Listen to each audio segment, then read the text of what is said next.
This is not about a job anymore. I'm the investor, and you are going to make me some money.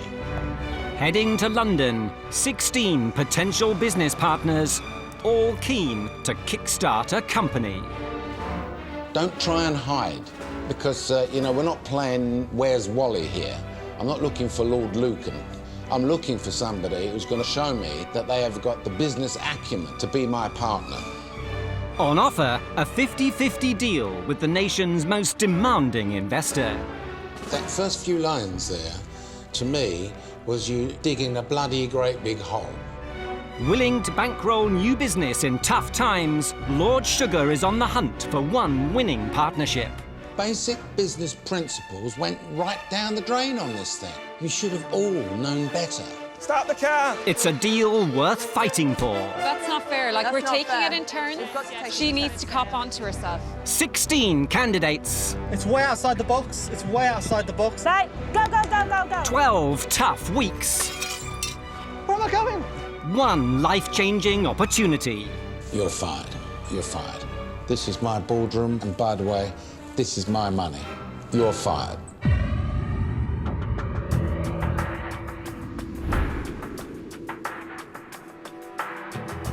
Previously on The Apprentice. The task today is all about making a new condiment. The teams got saucy, with mixed results. Can I suggest we taste it? Dwayne's chutney bit back. Oh, my God. Something's not right. Something's missing. And Katie's ketchup cost a lot. The recommended retail price for that is $3.99. We definitely couldn't do it for $1.95. We're left with 23 bottles. What? Left? In the boardroom, chutney was champ.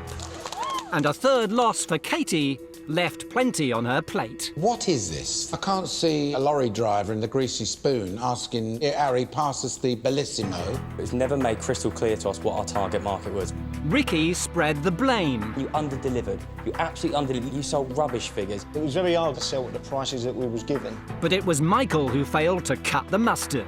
Do you think you're at your depth? Not at all. Not at all. Well, I don't know what you were doing, really. You're fired. Thank you for the opportunity, Lord Sugar. He became the third casualty of the boardroom. Now 13 remain to fight for the chance to become Lord Sugar's business partner.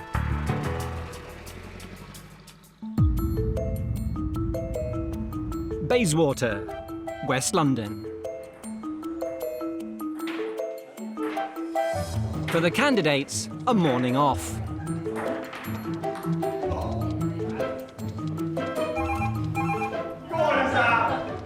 Maybe Lord Sugar fancy a game of ping pong.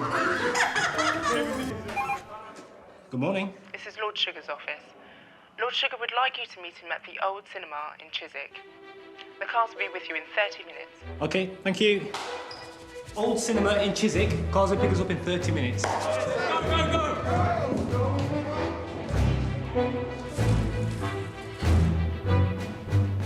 What, 'cause it's in cinema? I feel for some reason like it might be about the adverts. Yep. I say it's an old cinema, so it's actually functional. Let's face it, we're going to be producing our own trailer, aren't we, boys?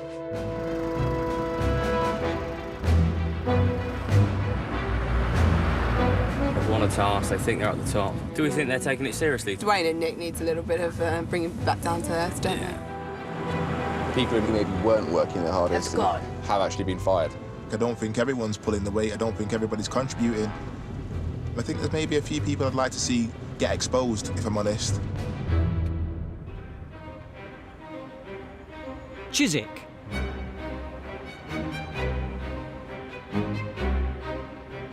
A converted cinema packed with vintage furniture and high-end second-hand goods.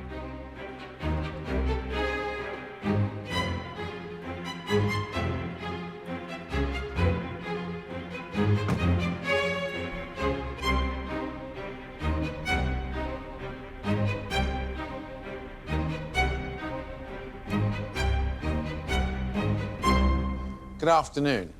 Good afternoon, Lord Sugar. Now, there's a famous saying, one man's junk is another man's treasure.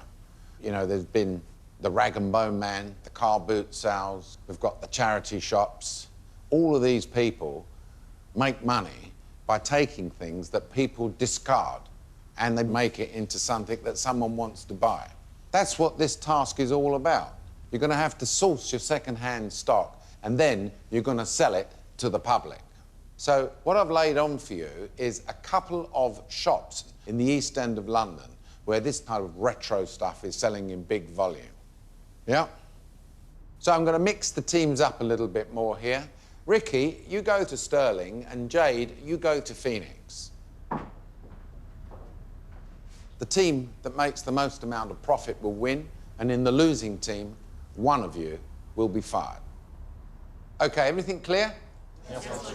Well, good luck. I'll see you back in the boardroom in a few days' time. Yeah, off you go. Thank you.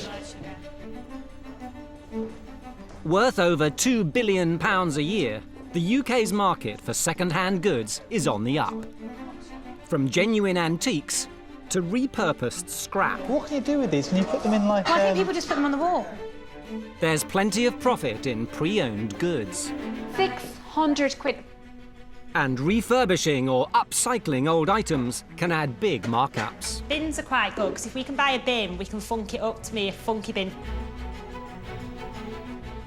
Both teams have £1,000 and 2 days to source and sell on second-hand stock. But first, new leaders are needed. Bidding to repeat last week's win, drinks distributor Dwayne. I would put myself forward as project manager again because ultimately it's buying and selling. I think if we can all apply logics to it, we can get this task won. I wouldn't mind putting myself forward for a project manager purely because I have started up a retail unit before. Right, OK. Yeah, who votes for myself?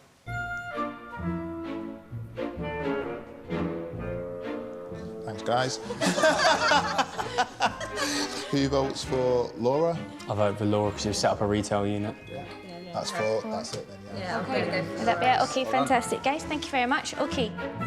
Being an attractive businesswoman can have its ups and downs, but people shouldn't be fooled by that because I have also been described as a Rottweiler in the past. The type of area in London we are, Brick Lane, is a very kind of trendy area. People are going to be very judgmental on the way that the shop looks, the sort of items you put in there. Heading up the other team, fine wine investor Tom. I'm only 23 years old. The thing that's very special about me is I'm a very well-rounded individual. My leadership style is quite laid back. You'd be foolish to go into any situation thinking you're going to agree with everyone about what they think. How you deal with them is the most important thing. Are we going for less is more? Are we going for minimalistic? Are we going for fill it high, sell it cheap? In terms of strategy for buying, we've got £1,000, but I want quality over quantity. We could just buy 5 items here and try and make an absolute fortune. Yeah, the idea is to spend as little as possible, and there's no point starting with loads of stuff and not being able to sell it. Tom's strategy is a bit wrong, really. We want to fill this shop and we don't want it looking empty. So, you know, let's buy as much stuff as we can. Let's fill these vans and let's get it there and let's sell it. You can't have a 700 square foot unit with a table and chairs in. It's going to look stupid.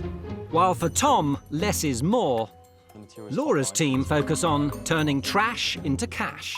We need to be very cost-conscious. Get to houses, get to charity places, get as much crap for as next to... Well, that's what we're doing. We're selling, we're selling crap and turning it into style. That's exactly it. It's all about adding the value to the product. Absolutely right. We get a product, we add a lot of value, make it stylish. This is something I love doing. I love taking old pieces of furniture and tarting them up. And I've sold chairs for like £250, saying limited edition, and they buy, you know, even if it's like a Union Jack or something, you know, really funky dress. Union Jack seems to be quite in at the moment. Gabrielle, I think you should really be leading the front with the creative side. Is everybody happy for that? Absolutely agree. OK, fantastic, guys. Thank you very much. Project managers picked, plans in place. Facing an early morning start, it's back to the house. 6:30 a.m. Today, both teams must seek out their stock. Use your money to pick up the additional stuff that we can use to basically tart up our materials as well. Buttons. You might be able to find really, really cheap stuff that we can start ripping apart for customisation as well. Tomorrow, their shops must open for business. Let's think, you know, realistically, how many items are we going to sell? Maybe 50 to 70 items would be a good target. Today I'm going to give you £200, but really I want to try and spend as little as possible. Be very selective. Is that OK? Just keep in touch and let's get going. OK, then.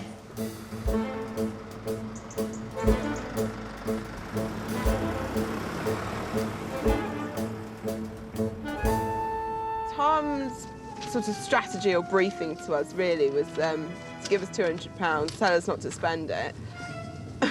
There's 60 sales floor to fill. You know, we're not miracle workers. We're good negotiators and good salespeople. We're not miracle workers. Greenwich.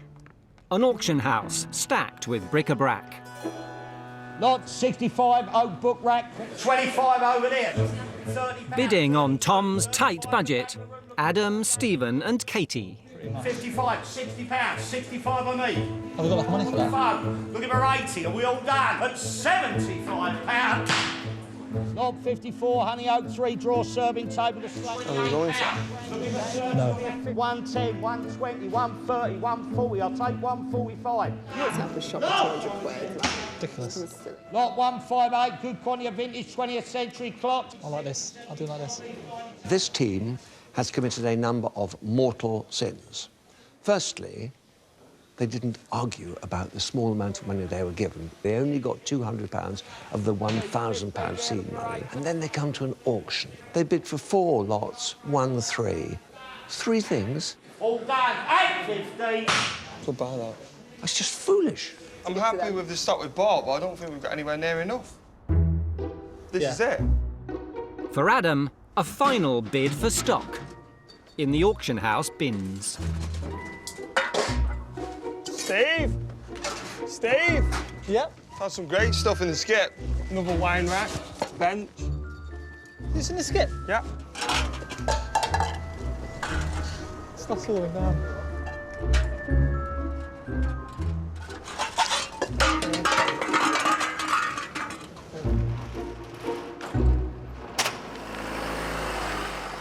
Tom seems to be wanting to lose the task, I find. Like, we're out here trying to negotiate, trying to get as many products as possible. You know, he's given us a really tight budget. I think we need to throw a bit more money at this. My whole attitude is prepared to win, and I think he's preparing to fail. Tooting, South London. How you doing, mate? You well? How are you? All right, morning. All right, mate. Set on adding value to vintage cast-offs.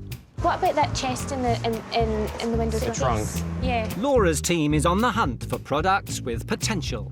Pop that off, upholster that. You can paint those bits and pieces. How much do you sell these legs for on their own? Can we take them? So the pieces we're interested in is your 2 suitcases at the top up here. The 2 top ones, Yeah. I like that suitcase. Yeah, I could do the leather trunk for 10. Yeah, the camel stool. Side table's the trunk and this retro table here is the chair and the glass. Yeah, the table to match metal the one, tool yeah, here. yeah. The And broken the 4 table. stools plus 1. The broken table in the back as well. And the broken table. OK. Yeah, there's 100. Well, thank you. Just give me a quick tally. 18, 19. 19 plus frames. We bought a hell of a lot of stuff, haven't we? Right, we better get going. We've got a lot more than we thought we'd get. But I did like the items we took. There's nothing there that I think I won't be able to sell that. Oh, this is nice. For project manager Tom and his team, a car boot sale. What do you reckon about these chairs? I think that's quite cool. The perfect place to bulk buy bargains. It's a bit damaged though. Yeah, but how much can we fix that? I won't buy any old rubbish though. I think this is worth £7. I just don't like it. I really don't like it. I think that's quite a cool little retro mirror. It's just damaged though, isn't it? On the mirror again. Like. It's important not just to buy any old stuff to go in a shop, because we need to sell it. It needs to be something that's going to be desirable for buyers. So we've been selected. That's quite cool. We just need to buy enough stuff, don't we, to fill the shop up. That's the problem. No, we will, but I don't really like it. OK, cool. We're here on an enormous car boot sale, full of everything that you can imagine. The point is, find the right thing here to take to Brick Lane, home to the young trendy with the gelled hair. In terms of the colouring of it, That's perfect. I think it's quite a nice piece. And they've only bought a few little items. It's nuts. They've got to fill that shop tomorrow. I don't want to be walking into an empty shell of a shop. What, you reckon put records in it? Well, we'd have to sand it down. Yeah, my concern is the condition it's in, so Oh, my God. OK, let's not do it. Sorry about smashing it. Brick Lane. Heart of London's fashionable East End. Bursting with vintage and retro retail. And cool customers. This is it, guys. Cool. This is good. I think we need to get on with making stuff. 20 quid. Bargain. For Laura's team, a truckload of stock in need of a makeover. And down, yep. What I think we need to think about now is plan of action. There's things here that cannot be sold as they are. I think these would be great if you could do the shabby chic effect. Do we need to do anything to this? Paint it? Paint us shabby chic. Again in, I'm not quite sure what the shabby chic stands for.